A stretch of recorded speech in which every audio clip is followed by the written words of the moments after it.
안녕하세요. 오토기업 김정균입니다. 2020년 이후에 출시된 신차들 브랜드와 상관없이 여러분들 다양하게 경험을 한번 해보신 분이라면 야, 이건 눈 감고 타면 진짜 모르겠는데? 이거 어디서 만든 차인지 알 수가 없겠는데?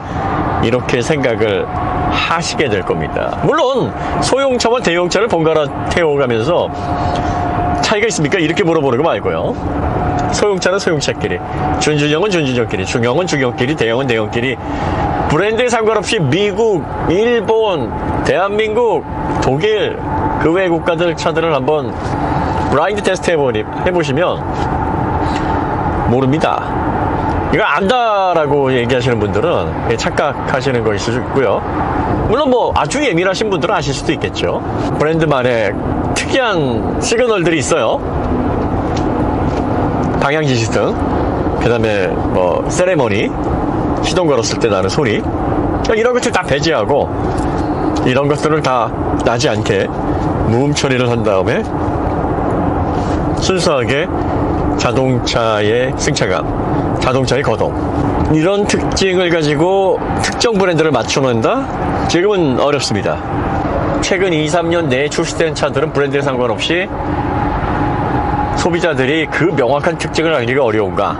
네, 세 가지 이유가 있습니다. 첫 번째는 늘 말씀드렸듯이 전기전자 제어의 영역이 크게 확대됐기 때문입니다. 그전에는 기계장치가 주였는데 이제 그 기계장치를 효율적으로 최대한 연비든 성능이든 그리고 주행 안전성이든 만족도를 최고로 끌어올리기 위해서 전자적인 제어를 아주 세밀하고 폭넓게 합니다. 그리고 과거에는 사실 전자제어라는 것은 엔진에 뭐 컴퓨터 엔진 이 얘기 80년대 중반서부터 아마 광고에서 보셨을 텐데요.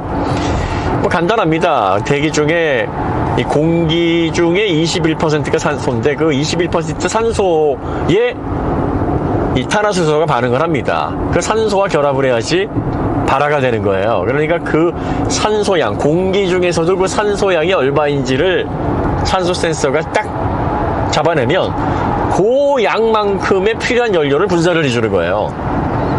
그전에는 카브레타로 섞어서 대충 집어넣었거든요.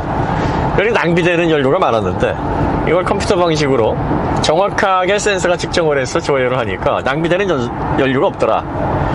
그런데 이제 이게 포트 뒤에서 분사를 해버리니까 흡기 포트 뒤쪽에 부딪혀서 제대로 안 들어가는 연료들도 많이 있더라. 그래서 직분사, GDI 혹은 FSI 이런 엔진들이 생긴 거예요. 실린더 안으로 바로 집어넣게 되면 그나마 밸브 뒤에서 낭비되는 것도 없앨 수 있으니까. 자, 그러다가 이제 변속기의 TCU가 정교해집니다. 그리고 변속기와 ECU, 엔진 컨트롤 유닛이 또 붙어요. 연결이 돼서 야, 내가 회전수를 이만큼 올리면 너는 변속단을 이렇게 하기 위해서 그 변속기 안에 있는 크러치와 브레이크를 이렇게 작동시키고 유성기어 조합을 이렇게 맞춰봐 라고 시그널을 주면 그대로 움직이니까 서로 신호를 주고받고 한단 말이에요.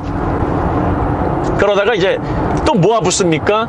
ESC와 붙습니다. ESC는 보쉬와 벤츠가 Electric Stability Program이라는 걸 먼저 만들었는데 이걸 1995년에 최초로 적용을 했어요. 그러다가 미국 고속도로 안전협회에서 야, 이거 전차종에 폭넓게 적용하면 사고가 비약적으로 줄어들겠구나.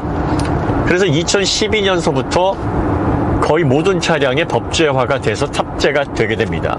그러니까 이제 ESC하고도 붙어요. 근데 이 ESC 안에는 ESC가 스테빌리티 컨트롤 중에서 가장 상단의 개념이고 ABS라는 게 있고 TCS라는 게 있고 또 토크 벡터링이라는 게 있고 다양한 트랙션, 접지를 잡고 거동을 안정적으로 만들어서 주행을 하고 멈출 수 있는 그런 장치들과 연결이 되어 있거든요. 이런 것들이 다 붙어요. 이제 그것만 붙느냐? 아닙니다. 이제는 인포테인먼트가 붙어요. 인포테인먼트를 이제 운전자에게 피드백을 줘야 되고 또 정비사에게 어느 부분에 이상이 있으니까 점검을 해야 되는지에 대한 정보를 알려줘야 되고 그러려다 보니까 거의 모든 부분의 네트워크와 연결이 돼야 됩니다. 그리고 여기에 이제 엔터테인먼트가 확대가 되니까 이건 뭐 자동차가 완전히 전자 센서로 구성된 전자 제어의 덩어리가 되는 거예요.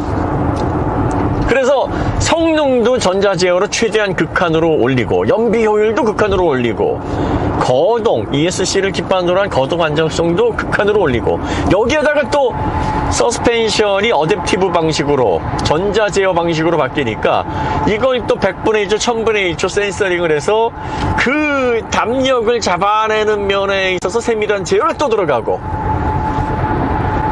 그러니까 소프트웨어에 이상이 딱 생겨버리면 전기차는 먹통이 된다 그러잖아요.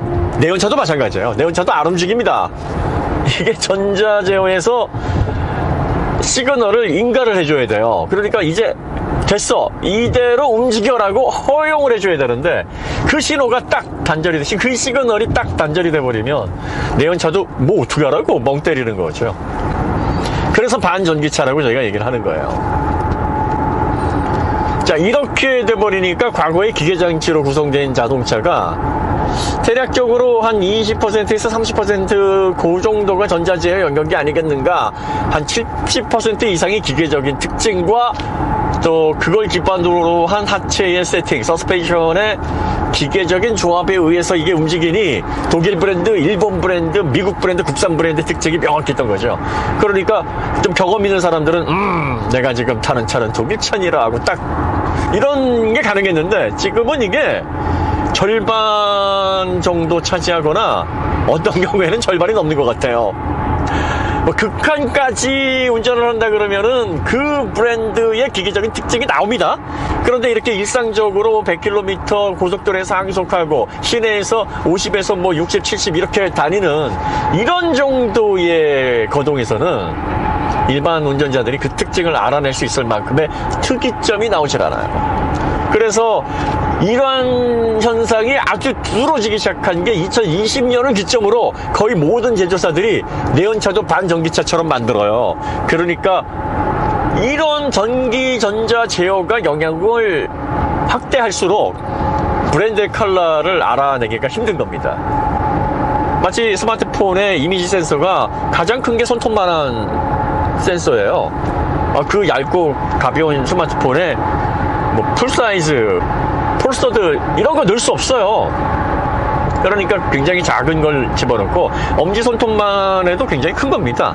대부분 새끼손톱보다 작아요.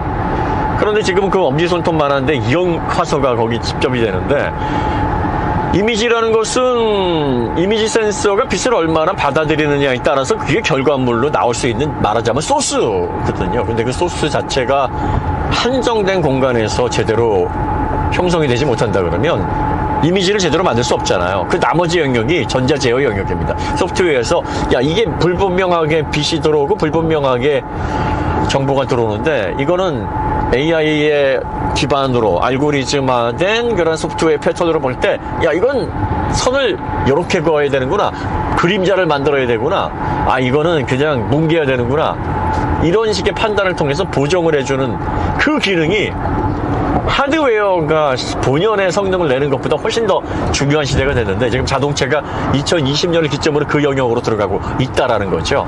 이게 첫 번째 이유입니다. 자, 그 다음에 두 번째 이유는요, 과거에는 한 브랜드에서 뼈를 묻는 그런 장인들이 많이 계셨어요.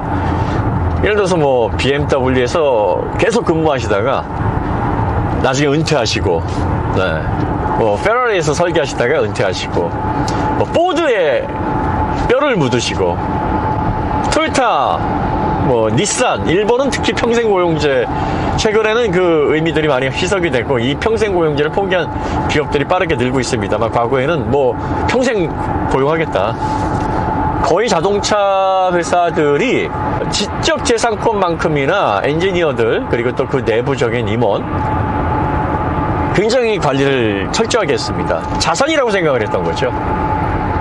그런데 자동차 시장이 급변하고 경쟁이 심화되고, 그리고 전기차로 빠른 전환을 하면서 자동차 내에서 이직률이 엄청나게 지금 높습니다. 테슬라의 직원들이 지금 5만 군데 다 가 있어요. 이 테슬라가 사실 이 평균 근속 기간이 좀 짧습니다. 짧은 이유는 사람을 너무 힘들게, 쉽게 말해서 이제 우리가 속된 말로 뺑뺑이 돌린다 그러죠. 토요타가 일본에서는 급여 조건이 제일 좋습니다. 가장 제조업 쪽에서는 급여 조건이 좋은데, 반면에 근무 환경도 상당히 조금 뭐랄까 빡세다고 할까요? 주는 것 이상으로 직원들을 속칭 굴리기로 유명한 브랜드인데, 신생 전기차 업체들은 더하답니다. 리막 오토모빌이 토요타의 한 1.3배수, 1.4배수 정도의 업무 강도. 테슬라도 마찬가지래요. 왜 테슬라에 들어가면은 일반 직원이든 뭐 엔지니어든 아니면은 관리자든 빨리빨리 이게 인원이 자꾸 들어갔다 나왔다 바뀌냐면 업무 강도가 진짜 어마무시하다고 합니다. 그리고 2009년, 2010년 미국의 빅3 최대의 위기를 맞이했었죠. 모기지론, 서브프라임 사태로 인해서. 그때 이후에 미국에서의 이직률도 굉장히 높습니다. 그러니까 현재 한 브랜드에서 예전처럼 뭐 10년, 20년 이렇게 근속하는 그런 근로자들이 그렇게 많지 않습니다. 엔지니어들도 한 3, 4년, 4, 5년 근무하다가 더 좋은 조건으로 이직을 하거나, 아니면 뭐 헤드헌터라 그러죠. 앞선 기술력을 갖고 있거나, 전기차 특히 이런 신생 기업에서 주요 엔지니어링을 했던 그런 기술자들이 많이 헤드헌터의 유혹을 받고 있죠.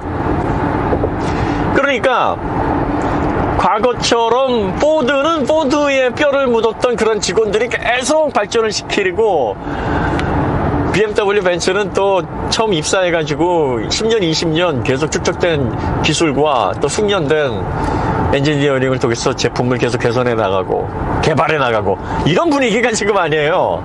현대도 가보시면요, 야 이게 국내 기업이야? 외국인 회사야? 외국인 근로자들이 많고요. 경우에 따라서는 이제 뭐 임원이나 주요 책임자들이 이제 외국계 회사에서 뭐 BMW든 아니면은 뭐 벤틀리든 또 테슬라든 포드든 GM이든 이렇게 근무하던 그 해외 외국인 근로자들이기 때문에 뭐 영어 회의도 자주 하고 그래요.